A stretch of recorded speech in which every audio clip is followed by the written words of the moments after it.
ये अब आप देख सकते हैं कि ढक्कन ऊपर की तरफ हो गया। ठीक है, इसको अभी आपने साइड पे रखना है। देख लें इस बटन के नीचे कोई भी चीज़ नहीं, ये बटन का बेसिकली इसके नीचे ये वाला मेन बटन है, मेन बोर्ड लगा हुआ है बटन वाला। तो मैं प्रिंटर को थोड़ा सा पास ले आऊँगा। अभी हमारा ये बटन भी काम नहीं कर रहा, इसके नीचे इसी के साथ बटन है। अब हम इसको प्रेस करते हैं कि ये काम कर जाए। ये देखिए मैंने प्रेस किया है, ये अब आप देख सकते हैं। ये देखिए मैं इसको प्रेस करता हूँ, ये काम नहीं कर रहा। ठीक है, अब इसका तरीकाकार क्या है इसको वर्किंग में लाने के लिए।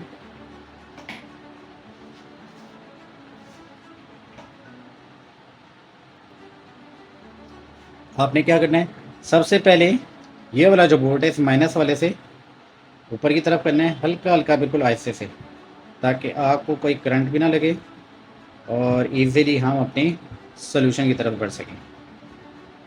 ये अब आपने बिल्कुल आहिस्ते से इसको ऊपर की तरफ उठा लिया। आपने देखना है कि कोई तार डैमेज ना हो, और इसको उठाने के बाद इसी के नीचे इसके सर्किट लगे हुए हैं। अब आपने इसको बड़े ध्यान से और बड़े एहतियात से आपने उन सर्किट्स को प्रेस करना है। ये देख सकते हैं ये पावर वाला बटन है, ये बटन है। इसी के नीचे ये माइनस वाले पेज से आपने अपने लिए निशानी बना देनी है, और ये वाले ये दो आप देख सकते हैं, एक ये वाला एक ये वाला, इन दोनों को आपने प्रेस करके रखना है। अभी आपने आवाज़ भी सुनी है, प्रिंटर आपने इस तरीके से प्रेस करना है। ये अब आप देख सकते हैं प्रिंटर ने अपना सेल्फ टेस्ट निकाल दिया है। ये थी वो ट्रिक, हम फिर से अप्लाई करते हैं। ये अब आप देखें गौर से, इन दोनों को, एक इस सर्किट को एक इस सर्किट को, एक इस सर्किट को एक इस सर्किट को, दोनों को एक साथ आपने प्रेस करना है, क्योंकि इस बटन का बेसिकली ताल्लुक ही इसके साथ होता है। अब आपने फिर से माइनस वाला पेज बिल्कुल इस तरीके से पकड़ना है, इस डायरेक्शन में, और इसके ऊपर आपने प्रेस करना है।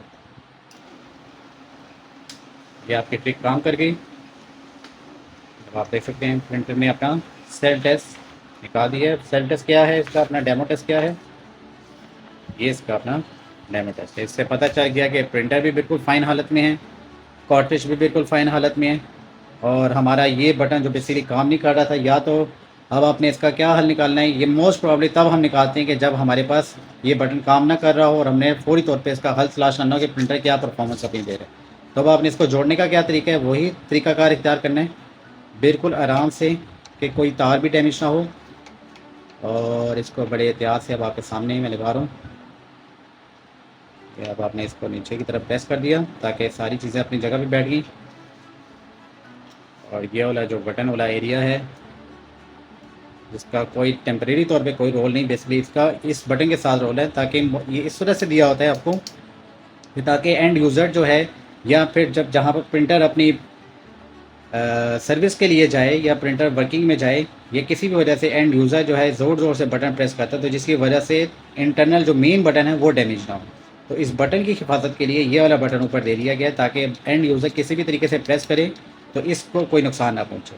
अब हमने बिल्कुल इसी तरीके से, इसी हालत में पहले लेफ़्ट वाली साइड, इस डायरेक्शन में पहले लेफ़्ट वाली साइड के अंदर बिठानी है, उसके बाद इसी माइनस वाले पेज से आपने इसको प्रेस करना है, और ये आपका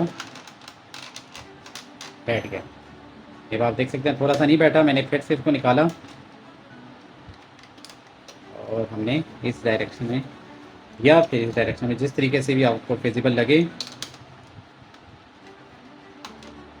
आपने इसको प्रेस करके बैठा देना।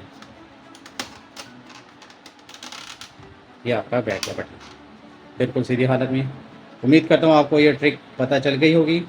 वीडियो को लाइक, सब्सक्राइब, शेयर ज़रूर कीजिएगा। अगर आपको ये ट्रिक पसंद आई हो तो अपने दोस्त चारों में भी शेयर कीजिएगा। बहुत शुक्रिया। अल्लाह हाफिज़।